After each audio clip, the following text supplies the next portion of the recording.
ብሎኛል። ከዛ በኋላ ክፍት ሆነ። ኢየሱስ ክርስቶስ ከመጣ በኋላ ከሞት ከተሰቀለ በኋላ የአዳም በር ተከፈተ ያለ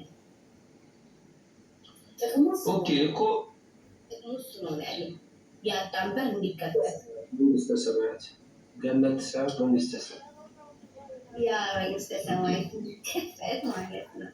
እዛ የነበሩ ቅዱሳን ጻድቃን ኮንፈርት ይደረጉ ነበር። ቅዱስ ስለሆኑ ጻድቅ ስለነበሩ ኮንፈርት ይደረጉ ነበር። አልዓዛር እና ስለ ባለሀብቱ ታሪክ ብታነቢ የት እንደሄደ አልዓዛር ይነግርሻል። ሲኦል እሳት የሚቃጠሉ አልነበሩም፣ ግን የመንግስተ ሰማያት በር አለ። የዘላለም ህይወት ጋራንቲ አልተደረጉም ነበር። ኢየሱስ ክርስቶስ ከሞተ በኋላ አሁንም ዝግ ነው። የፍርድ ቀን ላይ ነው። የስ ጀጅመንት ዴይ ላይ ነው የሚከፈተው። መላእክት እንኳን ያላዩት ቦታ አዘጋጅቼላችኋለሁ ነው የሚለው እና የምጽአት ቀን የፍርድ ቀን ላይ ነው፣ ጀጅመንት ዴይ ላይ ነው። እኛ ዕጣ ፈንታችን የታወቀው ግን ይኸውልሽ የሰው ልጅ በኃጢአቱ ከገነት ተባረረ፣ ወደ ምድር መጣን አይደለም። ከምድር ደግሞ ዕጣ ፈንታችን ወደ ሲኦል ነው። ከዛ ሊያድነን እና ወደ ራሱ ሊመልሰን ኢየሱስ ክርስቶስ ተሰዋ። ለምን ተሰዋ ብለሽ ቅድም ጥያቄ ጠየቅሽ። ያለ ደም መፍሰስ ስርየት የለም። በብሉይ ኪዳን ዶሮ ወይም በግ ወይ ፍየል ወይ ምናምን ንጹህ የሆነ እንትን ካልታረደልሽ አትድኝም ነበር። ያ ደም ግን የሰው ልጅ ሊያድን አልቻለም። ለምን? አንክሊን ስለነበር፣ ክሊን ስላልነበር። ለዛ ነው የኢየሱስ ክርስቶስ ወደ ምድር መጥቶ ሰው የሰራውን ነገር በሙላ ያለ ኃጢአት ከኃጢአት በስተቀር ሰው የሰራውን ነገር በሙላ ሕግን ፈጽሞ የእሱን ንጹህ ደም አፍስሶ፣ ምክንያቱም እሱ ኃጢአትን ሳይሰራ ለእኛ ሲል ኃጢአት ሆነ ይላል። ራሱን ኃጢአት አደረገ ይላል። ወደ ቆሮንቶስ ሰዎች ይመስለኛል ወንድም አለ ከኔ በላይ ጥቅስ ታውቃለህ። ከኃጢአት በስተቀር የሚገባውን ሕግ በሙሉ ሰርቶ ለእኛ ሲል በእሱ መሞት ደግሞ የዘላለም ሕይወትን እንወርሳለን። ለምን? አንቺ በራስሽ ብቁ አይደለሽ። መቼም ብቁ ልትሆኚ አትችይም። ከጠዋት ተነስቶ እስከ ማታ ድረስ ኃጢአትን የሚሰራ ሰው እኔ በስራዬ ነው የሚፈረድብኝ፣ በሰራው ጥሩ ስራ። የትኛው ጥሩ ስራ? ከጠዋት ተነስቶ እስከ ማታ ድረስ ክፋትን የሚያስብ ኢየሱስ ክርስቶስ ይህን የተናገረች ሄደሽ ስላደረግሽ አይደለም፣ ኃጢአቱ ስላሰብሽው ብቻ ኃጢአቱን ይቆጠርብሻል። ለምን? ፈጣሪ ልብን የሚያይ አምላክ ስለሆነ በልብሽ የምታስቢውን ራሱ ያያል።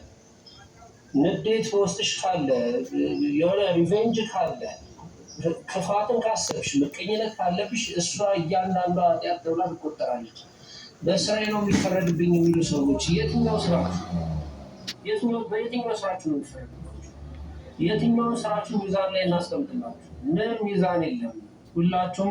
ሁላችንም ኃጢአትን ሰርተናል። የፈጣሪ ክብር ሁሉ መዳን የምንችለው በፈጣሪ ጸጋ ብቻ ነው። ግን እኔ እንደ ኦርቶዶክስ ማለት ነው ክርስቶስ ሞቶልናልና እንደፈለግን እየቀበጥን እንድናለን የሚል አቋም የለንም። እኛ ፈጣሪ የሚቀለድበት አይደለም። ኢቭን ዶ መስቀል ላይ የተሰራው ስራ የነፃ ስጦታ ቢሆንም እኛ በሱ በቃ አንዴ ድነናል፣ አንዴ በሱ አምነናልና እየቀለድን ኃጢአት እየሰራን ይቅር ይለናል ብለን በፈጣሪ ይፌዝበታል ብለን አናምንም። ራሳችንን፣ የልባችንን፣ ድካማችንን፣ ስትረግላችንን አይቶ ነው ገነት የሚሰጠን የሚል አቋም ያለ። ኦኬ እኔ የመጨረሻ ልናገርና ልሂድ ቤዚ።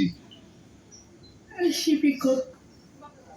ኦኬ የኢየሱስ ክርስቶስ መሞትና መነሳት ጥቅሙ ምንድን ነው ካልሽኝ፣ አንደኛ ቅድም የጠቀስኩልሽ ነው። ሁለተኛ ቆሮንቶስ ምዕራፍ 5 ላይ ብቸኛ ሰዎች ከእግዚአብሔር ጋር ሊታረቁ የሚችሉበት መንገድ እሱና እሱ ብቻ ስለሆነ ነው፣ ሌላ መንገድ የለም። ሌላው ደግሞ የአንደኛ ጴጥሮስ ላይ የነገርኩሽ የሰው ልጆች አሁን ለምሳሌ አንቺን ብጠይቅሽ ለምሳሌ ከሞት በኋላ ምን አለ ብዬ ጠይቅሽ ምን እንዳለ አታውቂም። ምን ይኖር አታውቂም። ከመምጣቱ በፊት የነበሩት ሰዎች እና አብርሃም እና ዳዊት እና ሙሴ እኮ ማለት ነው እስኪ እኮ ማለት ነው ሳይሞት በፊት ራሱ ማናቸው እና አብርሃም ናቸው መሰለኝ ሁለት በዛ ጊዜ ነበሩ ሲያወሩት ነበር ኢየሱስ በነበረበት ጊዜ ማለት ነው። እና እንደውም እነሱ ናቸው ከፈጣሪ ጋር በጣም ቤስት የነበሩት ከኛ ይልቅ ማለት ነው። ኢየሱስ ከመጣ በፊት እነሱ ናቸው ከፈጣሪ ጋር በጣም ቤስት ኮንታክት ምናምን የነበራቸው። ምክንያቱም እንደኛ ሁላ የሁላ ጭቅጭቅም የለባቸው። በቃ ክርስቲያንም አልነበሩም፣ ኦርቶዶክስም ጴንጤ ምንም አልነበሩም። ብቻ ኃጢአት ሲሰሩ የሆነ ነገር መስዋዕት ያደርጋሉ፣ መስዋዕት ያቀርባሉ። ከዛ በኋላ ፈታ ብለው ይኖራሉ። በቃ ፈጣሪያቸው ይቅር ይላቸዋል ምናምን ነገር አይደለም። አዎ ኦኬ። ስለዚህ ምንድነው ፖይንትሽ?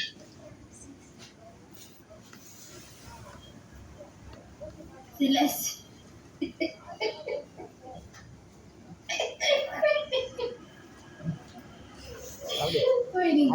አይ እያልኩት ያለሁት በኢየሱስ ክርስቶስ ሲመጣ እኛ በኢየሱስ ክርስቶስ መንገድ ከእግዚአብሔር ጋር ታረቅን አትበል። ምክንያቱም ከኛ ይልቅ እነሱ ነበሩ በጣም ቤስት የነበሩት ከእግዚአብሔር ጋር ለመታረቅም ለማውራት ሁሉ ያወሩ ነበር እኮ እንዴ። አብርሃም ከእግዚአብሔርን ድምፅ እኮ እንዲሰማ ነበር እኮ እንዴ። በጣም እኮ በቃ በጣም ቤስቶች ነበሩ ከነሱ ጋር እና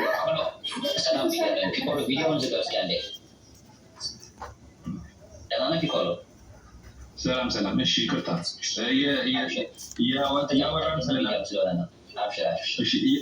እያወራን ስለነበረ ነው ከሷ ጋር ኦኬ። እና ጥያቄ ልጠይቅ ወይስ ፒኮሎ ጨርስ? እሺ ይቅርታ ፒኮሎ ይጨርስ። ይሄን ነው ስላል ይጨርስ እሱ። ኦኬ ምንድነው የኢየሱስ ክርስቶስ ከሞት በመነሳት ሰው ተባለ ፍጥረት በአጠቃላይ ከሞት በኋላ ምን እንዳለ ማንም ሰው አያውቅም። ምን እንዳለ አይታወቅም። ሰዎች ይገምታሉ እንጂ ምን እንዳለ አይታወቅም። ለመጀመሪያ ጊዜ ከሞት የተነሳ ሰው ኢየሱስ ክርስቶስ ነው። ለምንድን ነው ከሞት የተነሳው? ምክንያቱም የሰው ልጆች መጨረሻ ሞት እንዳልሆነና ከሞት በኋላ ህይወት እንዳለ፣ ያም ህይወት ደግሞ የዘላለም ህይወት እንደሚባል ለመጀመሪያ ጊዜ ከሞት ተነስቶ አንዳንድ ሰዎች ሲጽፉ ሰማለሁ እዚህ ጋር አልዓዛርም ተነስቷል ይላሉ። አልዓዛር እኮ ከሞት ተነስቶ ተመልሶ ሞቷል። አልዓዛር ከሞት ተነስቶ እንደገና ደግሞ ተመልሶ ሞቷል። ኢየሱስ ክርስቶስ ግን ከአሁን በኋላ ሞትን እንደማይሞት መጽሐፍ ቅዱስ ይናገራል። ሁለተኛ ደግሞ ኢየሱስ ክርስቶስ ከሞት ሲነሳ ይዞት የተነሳው ሰው አካል በተዘጋ በር ውስጥ መግባት የሚችል አካል ነው ይዞ የተነሳው ኢየሱስ ክርስቶስ። ስለዚህ ፖይንቴ ምንድን ነው? ኢየሱስ ክርስቶስ ከሞት በመነሳቱ ምክንያት የሰው ልጆች ተስፋ ምን ሆነ? ሕያው ሆነ። ለካ የኛ መጨረሻ ሞት አይደለም፣ ለካ ከሞት በኋላ ህይወት አለ ብለው ሰዎች እንዲያምኑና እንዲቆጥሩ የመጀመሪያ ከሞት በመነሳት ኢየሱስ ክርስቶስ ሰዎች ተስፋቸው ምን ሆነ? ሕያው ሆነ። በፊት ሕያው አልነበረም፣ የሚታወቅ ነገር አልነበረም። አሁን ግን ኢየሱስ ክርስቶስ ከሞት በመነሳቱ ምክንያት የሰዎች ተስፋ ምን ሆነ? ሕያው ሆነ ማለት ነው። ስለዚህ የኛ መጨረሻ ሞት አይደለም፣ ከሞት በኋላ ህይወት አለ። ያ ህይወት ደግሞ የዘላለም ህይወት ይባላል። በዛም እኮ ከሞት በኋላ ተነስተን ምናምን ነገር ለጎረቤቶቻችን ለዘመዶቻችን አልተነሱም ብለን ራሳችንን አካላችንን እናሳያቸውና ከዛ ተመልሰን እንሄዳለን። እንደዛ ነው መሆን ያለበት። ኖ እንደዛ ሳይሆን ኢየሱስ ክርስቶስ እሱ ምንድነው ከሞት በመነሳት በኩር እንደሆነ መጽሐፍ ቅዱስ ይናገራል። በኩር ነው ኢየሱስ ክርስቶስ ከሞት በመነሳት ማለት ነው። ከዛ በኋላ ኢየሱስ ክርስቶስ አንዴ ከተነሳ በኋላ ለደቀ መዛሙርቱ 40 ቀን ከታያቸው በኋላ ከዛ በኋላ ግን እያዩት ምን አደረገ ይላል? አረገ ይላል። ስለዚህ መላእክቶቹ ምን አሉት? እንደዚህ ሲያደርግ እያያችሁት ኢየሱስ ክርስቶስ ደግሞ ዳግመኛ ይመጣል ብለው ተስፋ ቃል ሰጧቸው ማለት ነው። ስለዚህ ኢየሱስ ክርስቶስ አሁን አርጓል። ስለዚህ ዳግመኛ ደግሞ ተመልሶ ይመጣል። ስለዚህ አሁን እኛ ዳግመኛ መምጣቱን ነው የምንጠብቀው ማለት ነው። ስለዚህ ከተነሳን በኋላ ሰዎች እየሄድን በየጎረቤታችን በየመስሪያ ቤታችን እንታያለን። ይህ የዘላለም ህይወት የሚባለው እሱ የሚታይበት ማለት ነው። ያልኩት ያሉት ኢየሱስ ክርስቶስ ከሞተ በኋላ መጥቶ ድጋሚ መነሳቱ በህይወት መኖሩን አሳይቷቸዋል። ሁላና ምንም አለክ እንደ ምናምን እያነካኩት ማለት ነው። ገባ? ከዛ በኋላ ነው ከአርባ በኋላ ለሚሄደው እዛ ያደረገው ማለት ነው። ስለዚህ እኛ መሆን ያለበትን እንደዛ ነው። እንሞትና ተነስተን ከዛ አንድና ወገኖቻችን ተመልሰን ማድረግ ነው ያለብን ነው። ምክንያቱም የኛ ሰውነት የሚለወጠውና የሚቀይረው አሁን አይደለም። ኢየሱስ ክርስቶስ ዳግመኛ ተመልሶ በሚመጣበት ጊዜ የዛን ጊዜ ነው የሚበሰብሰው የማይበሰብሰው፣ የሚሞተው ደግሞ የማይሞተው፣ የተዋረደው ደግሞ የከበረውን የሚለብስበት መቼ ነው? ኢየሱስ ክርስቶስ ዳግመኛ ተመልሶ በሚመጣበት ጊዜ እኛ የዛን ጊዜ በቅጽበት እንለወጣለን ብሎ መጽሐፍ ቅዱስ ይናገራል እንጂ አሁን ከሞትን በኋላ አይደለም እኛ አካላችን የሚለወጠውና የሚቀየረው። ኢየሱስ ክርስቶስ ዳግመኛ ተመልሶ ሲመጣ ነው አካላችን የሚለወጠውና የሚቀየረው። መጽሐፍ ቅዱስ እንደዛ ነው የሚያስረዳል።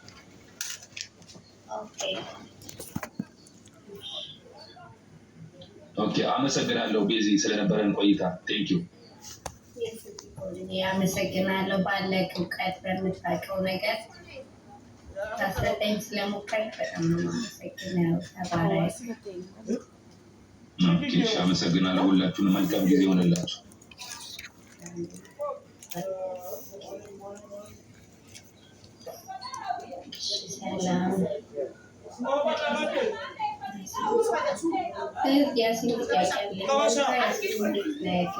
ሰላም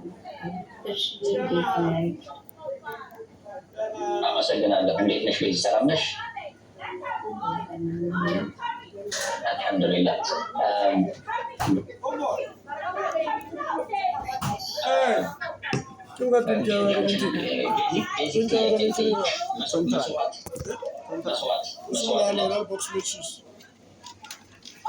እንዴት ነው የምትረጂው አንቺ? መስዋዕት የሆነ መስዋዕትነትን እንዴት ነው የምትረጂው? ኢየሱስን ስለኛ ስለ ሰዎች መስዋዕት አደረገው። እንዴት ነው መስዋዕት ያደረገው? እንዲገረፍ፣ እንዲሰቀል፣ እንዲሞት አደረገው። በቃ ለእግዚአብሔር መስዋዕት እያቀረበለት ነበረ። ግን መስዋዕት ማለት ማረድ፣ መቀጠል፣ መግደል። ይህን ነገር እግዚአብሔር ፈልጎት ነው ኢየሱስ ላይ ያስደረገው። ያው የሚያደርገው ሳይሰጡና ፈልጎ ነው። እንደዛ ካልሆነ በማስረጃ ብሰጥሽ ትሰቀቢያለሽ።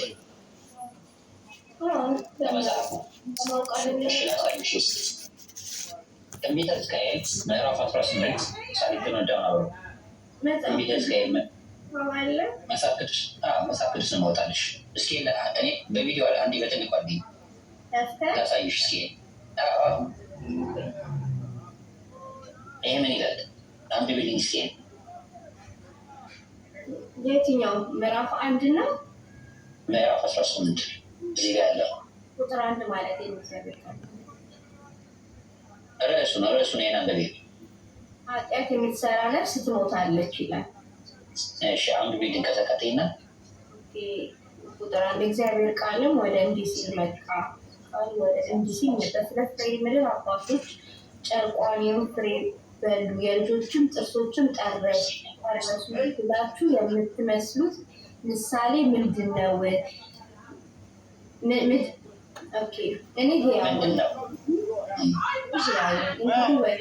ወዲህ ይህንን ምሳሌ በእስራኤል ዘንድ አትመስሉትም ይላል ጌታ እግዚአብሔር። እነሆ ነፍሳት ሁሉ የኔ ናቸው፣ የአባት ነፍስ የኔ እንደሆነች ደግሞ የልጅ ነፍስም የኔ ናት። ኃጢአት የምትሰራ ነፍስ እርሱ